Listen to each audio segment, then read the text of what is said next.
പുതിയ അധ്യയന വർഷം ആരംഭിക്കുകയാണ്. ജൂനിയർ വിദ്യാർത്ഥികളെ റാഗ് ചെയ്യാൻ വേണ്ടി കാത്തു നിൽക്കുന്ന സീനിയർ വിദ്യാർത്ഥികളാണോ നിങ്ങൾ?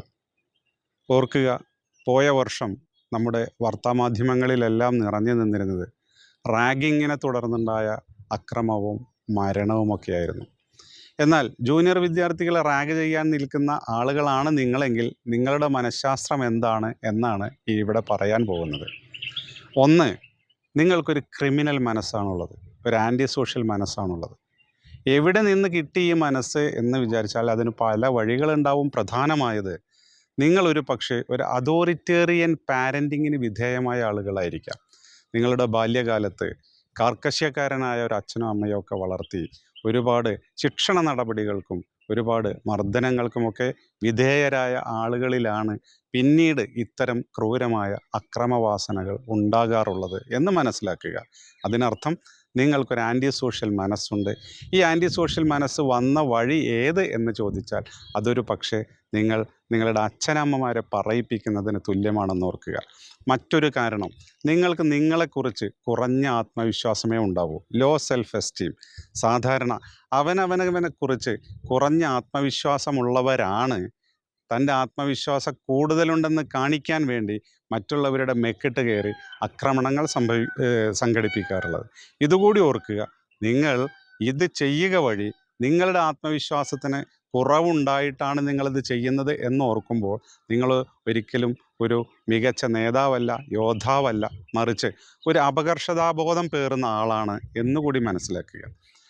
മറ്റൊരു കാരണം ഒരു പക്ഷേ പിയർ ഗ്രൂപ്പിൻ്റെ ഇൻഫ്ലുവൻസ് ആയിരിക്കാം. നിങ്ങളുടെ കൂടെയുള്ള സഹപാഠികൾ നിങ്ങളോട് ഇത്തരം കാര്യങ്ങൾ ചെയ്യാൻ ആവശ്യപ്പെടുന്നു, നിങ്ങൾ ചെയ്യുന്നു, അവരുടെ കൂടി ചെയ്യുന്നു. ഒറ്റയ്ക്കാണെങ്കിൽ അങ്ങനെ ചെയ്യില്ല എന്നൊക്കെ ആയിരിക്കാം നിങ്ങളുടെ ന്യായം. ഇതുവഴി നിങ്ങൾ എന്താണ് തെളിയിക്കുന്നത്?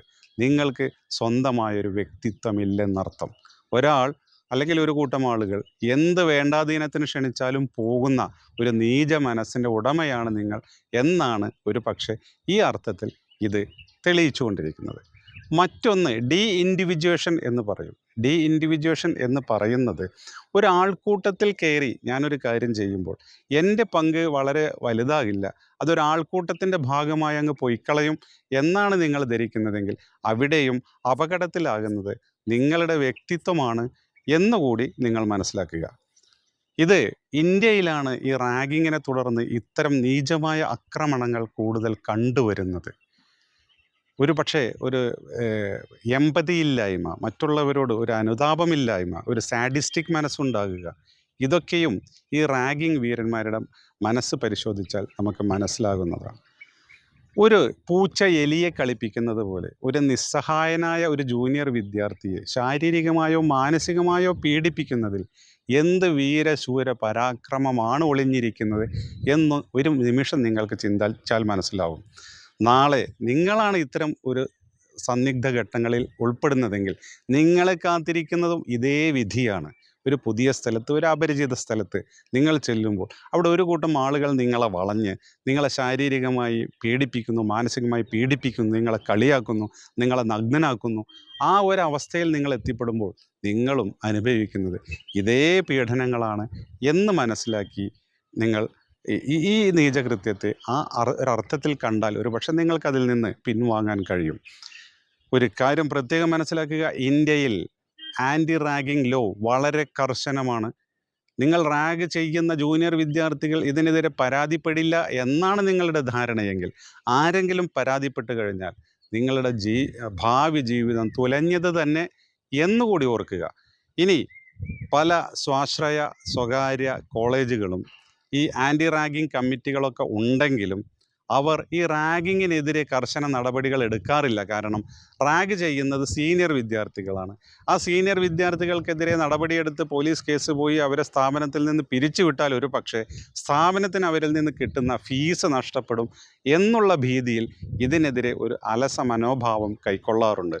അതുകൊണ്ട് രക്ഷിതാക്കളോടാണ് പറയാനുള്ളത്, നിങ്ങളുടെ മക്കളെ ഏതെങ്കിലും സ്ഥാപനത്തിൽ കൊണ്ടു ചേർക്കുന്നുണ്ടെങ്കിൽ ആ സ്ഥാപനത്തിൻ്റെ റാഗിങ് സംബന്ധിച്ച നടപടിക്രമങ്ങൾ എങ്ങനെയാണ് അവർ കൈകാര്യം ചെയ്യുന്നതെന്നും അങ്ങനത്തെ ചരിത്രം അവിടെ ഉണ്ടോ എന്നും അല്ലെങ്കിൽ അവിടുത്തെ സീനിയർ വിദ്യാർത്ഥികളോട് ഇത് അന്വേഷിച്ചാൽ നമുക്ക് മനസ്സിലാവും.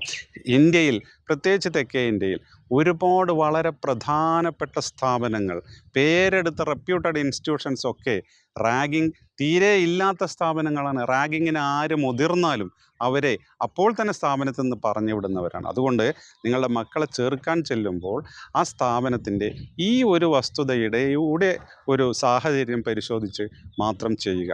ഒന്നുകൂടി ഓർമ്മിപ്പിക്കുന്നു, ഒരു റാഗ് ചെയ്ത് വീരനാകുന്നതിലൂടെ നിങ്ങളൊരു ആവുകയല്ല ചെയ്യുന്നത്.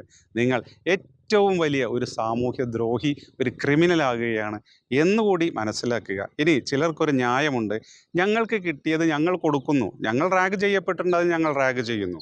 അതൊക്കെ നിങ്ങളുടെ നീചപ്രവൃത്തിക്ക് നിങ്ങൾ കണ്ടെത്തുന്ന ന്യായീകരണങ്ങൾ മാത്രമാണ്. ഒരു ബസ്സിൽ വെച്ചോ ബസ് സ്റ്റാൻഡിൽ വെച്ചോ നിങ്ങളുടെ പോക്കറ്റ് അടിച്ചാൽ, ആരെങ്കിലും നിങ്ങളുടെ പോക്കറ്റ് അടിച്ചാൽ, പിന്നെ നിങ്ങൾ അടുത്ത ഒരു പോക്കറ്റുള്ള ഒരു പണമുള്ള ആളെ ഒരു പോക്കറ്റ് തേടി നിങ്ങൾ നടക്കുമോ? ഇല്ലല്ലോ. അപ്പോൾ ആദ്യം പോക്കറ്റ് അടിച്ചവനും നിങ്ങൾ തമ്മിലും യാതൊരു വ്യത്യാസം ഉണ്ടാവുകയില്ലല്ലോ. അതേ ന്യായം മാത്രമേ ഇതിന് കാണുന്നുള്ളൂ.